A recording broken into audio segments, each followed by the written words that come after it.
एक प्रवचन में सहिष्णुता के बारे में कहते हुए आप कह चुके हैं कि जैसे ये संगीत वो जो जैसे एक पक्षी कोयल सुर करके गाता है और दूसरा सुरहीन बगैर सुर का पक्षी भी गा लेती है, वो सब प्रकृति सहिष्णु होता है। लेकिन कभी कभी किसी किसी व्यक्ति पर कुछ क्रोध भी उठता है। आप एक बार कह चुके थे कि ये अस्तित्व का जो इच्छा है मन में वही उठता है। तो कभी कभी लगता है कि सहिष्णुता ये भी चाहिए और जो क्रोध उठता है उसको भी एक्सप्रेस कर देना चाहिए। तो ये दोनों का कभी बैलेंस नहीं कर पाते हो, कभी कभी हो जाता है। मुख्य चीज़ है, देखिए सहिष्णुता शब्द का कोई हमारे स्पिरिचुअल सर्च में इस्तेमाल नहीं होना चाहिए। सहिष्णुता में हम लोग नहीं जी रहे हैं। सहिष्णुता से हमारा कोई वो, हम समझ से चल रहे हैं। सहिष्णु असहिष्णु ये सोशल वोकैबुलरी है, सामाजिक भाषा है। हम एक जब समझ से अंडरस्टैंडिंग से जीते हैं तो इसका मतलब नहीं है। क्रोध नहीं आना चाहिए ये बात उचित नहीं है। सबकी अपनी डिज़ाइन है। किसी को अलग तरह का क्रोध आता है, किसी को अलग तरह का आता है। कोई कम क्रोध वाला व्यक्ति होता है, कोई जल्दी इरिटेट होता है। अवेकनिंग में क्या होता है कि क्रोध का व्यक्तिगत तादाद में हट जाता है। जो इंडिविजुअल आइडेंटिफिकेशन है, पर्सनलाइजेशन है, तादात्मीकरण है, समझ रहे, वो हट जाता है। क्रोध आता है, आ गया, अब हम उसको इसलिए नहीं किसी व्यक्ति पर ही हमको निकालना है या उस व्यक्ति पर आ रहा है। हाँ, कोई व्यक्ति माध्यम हो सकता है उस चीज़ का, लेकिन तब विवेक भी हमारा पैदा हो चुका है तो हम उस तरह से उस चीज़ को देखते हैं। और क्रोध एक किस्म की शक्ति है। अगर संसार में कोई व्यक्ति ये कहे कि वो बिल्कुल क्रोध नहीं है उसके अंदर, तो इसका एक ही मतलब होगा, वो शक्तिहीन हो चुका है। लेकिन क्रोध का उपयोग वो नहीं कर रहा है, वो एक अलग बात है। अब जैसे अपने अपने व्यक्तित्व का डिज़ाइन होता है। कल ही मैंने निसर्गदत्त महाराज के जिक्र किया, महाराष्ट्र में जो थे। बहुत प्यारे व्यक्ति थे, बहुत अच्छे, सिंपल, लेकिन बहुत जल्दी इरिटेट हो जाते थे। उनसे 3 क्वेश्चन, अगर हमसे तो आप 3 दिन से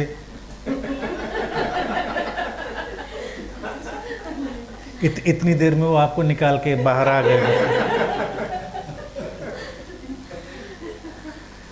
तो तुरंत कायदे की बात पूछनी है तो बात करो, ये क्या बात पूछ रहे हो, ये कोई इसका। और 2-3 बार पूछ दो तो इरिटेट हो जाते, नाराज़ हो जाते। अब उनका व्यक्तित्व था, लेकिन वो नाराज़ हुए, फिर चुप हो गए, फिर बच्चों की तरह से फिर अपनी बात शुरू कर दी। तो कोई उसमें, अब वो उनका डिज़ाइन उनके बॉडी माइंड का था कि वो वैसे ही रिएक्ट करेंगे।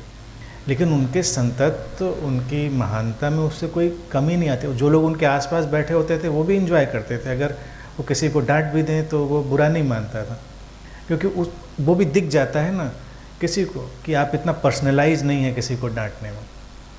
और कोई बहुत कूल है, बहुत कूल है, नहीं आता। जैसे हमारा टाइप 100वीं 150वीं बार वाला है कि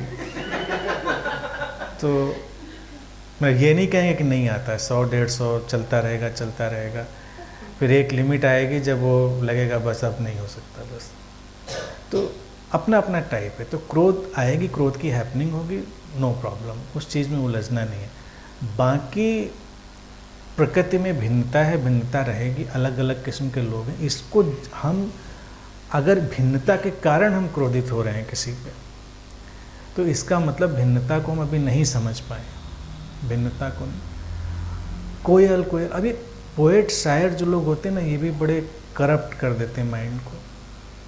कभी कभी मुझे लगता है कि कई फिलोसफर इस पर अलग तरह से अपनी प्रतिक्रिया भी कर चुके। बहुत पहले मैं प्लेटो का पढ़ रहा था, तो प्लेटो ने कहा कि जो मेरा आइडियल स्टेट होगी, जिसको मैं इमेजिन करता हूँ, वहाँ किसी पोएट की कोई जगह नहीं होगी। वो सुनकर धक्का लगता है, पोएट की जगह नहीं होगी कोई, मतलब क्या चीज़ है। लेकिन जैसे आपने वो आनंद वाली बात पूछी है, वो एक्सप्लेन करने को तो प्लेटो जिंदा नहीं है, लेकिन मैं समझ सकता हूँ। मैंने बहुत पोएट ऐसे देखे हैं कि वो पोएट अगर 3 दिन आपके घर में रह जाएं, उसके बाद आप या तो छत से कूद जाएंगे या घर छोड़ के भाग जाएंगे अपने। तो ऐसे पोएट से प्लेटो को वास्ता पड़ गया होगा। उन्होंने कहा कि इनको लेना न देना और बस वही बातें करते रहते हैं। लखनऊ में ऐसे शायर का मतलब रियल घटना, जोक जैसी लगती है लेकिन रियल घटना है, मैंने कहीं पढ़ी थी। हमारे यहाँ अभी डेथ हो गई, हमारे यहाँ अक्सर आते थे, बड़े बुजुर्ग थे, योगेश प्रवीण जी, अभी इसी कोविड के टाइम में नहीं रहे। लखनऊ के हिस्ट्री पे हिस्टोरियन, काफ़ी एक्लेम्ड, उनकी कई किताबें। तो वो बता रहे थे, एक बार एक शायर थे यहाँ पे, तो उनका नाम लोगों ने रख दिया था बटन पकड़ शायर। शायरी लिखते थे, आपको मिल गए, अरे विनोद जी बिल्कुल ताज़ा, बिल्कुल अभी अभी ये आया है शेर। ताज़ा जब कहते हैं तो मुझे हमेशा लगता है जैसे अभी ओवन से निकाल के लाए। इस तरह की फीलिंग आती है इन शायरों पे। तो अब वो फिर सुनाने में मशगूल हो जाते थे और लोग भाग जाते थे। तो उन्होंने आइडिया निकाला कि लखनऊ में लखनवी लोग कुर्ते पहने, बहुत पहनते थे, तो बस कुर्ते की बटन आपकी ऐसे पकड़ ली उन्होंने और आँख बंद करके अपनी गज़ल शेर सुनाने शुरू कर दिया। तो बटन पकड़ शायर उनका नाम था। तो वो कहते हैं कि फिर लोग फंस जाते थे, कुर्ता छोड़ा कैसे निकले, अगर वो छुड़ा है तो आँख खोल लेते थे, कहते थे अरे सुन लो अभी कहाँ जा रहे हो। और लखनऊ के लोग वैसे तहजीब वाले। तो फिर लोगों ने सोचा कि अलग से बटन रखनी जेब में शुरू कर दी। तो धीरे से खिसका के एक नकली बटन पकड़ा देते थे उनको और निकल लेते, वो बटन पकड़े अपना सुनाते रहते थे शेर। तो अब आप सोचिए अगर ऐसे बटन पकड़ शायर मिल जाएं तो क्या हाल होगा। तो इसीलिए ये सब, कोयल गाती है, कोयल को सुनो, चांद को देखो, ये सब तो हम लोग ब्रेन वॉश्ड हो जाते हैं। अरे कभी कौवा कबूतर इनको भी सुन के देखो, इतना बुरा थोड़ा ही वो भी बोलते हैं। कभी कभी उनको सुनना भी अच्छा लगता है। लेकिन अब कोयल के चक्कर में आप कौवे को भगा रहे हैं, कबूतर, ये क्या है, ये कोई आवाज़ है? कभी गौर से कौवे को सुनिए, इतना बुरा नहीं वो भी, काँव काँव कर रहा है लेकिन नेचर के अपनी सिंक में है वो भी। तो हम लोग खाम खा एक दुश्मनी पाल के बैठ गए हैं इन शायरों के चक्कर में। तो इसीलिए सहिष्णुता नहीं है, ये अंडरस्टैंडिंग है, समझ है। अब कोई व्यक्ति कैसे भी बोलता है, किसी की आवाज़ बड़ी मधुर है, किसी की आवाज़ थोड़ी कर्कश है तो है, आप उसने बेचारे ने बनाई भी नहीं, नेचर ने डिज़ाइन करी है।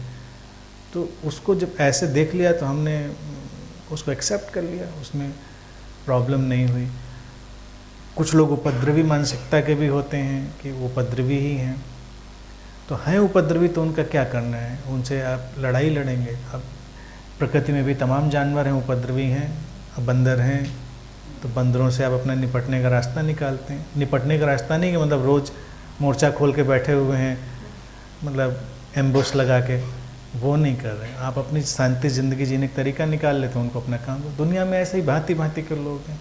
सहिष्णुता की ज़रूरत नहीं है, समझदारी की ज़रूरत है बस।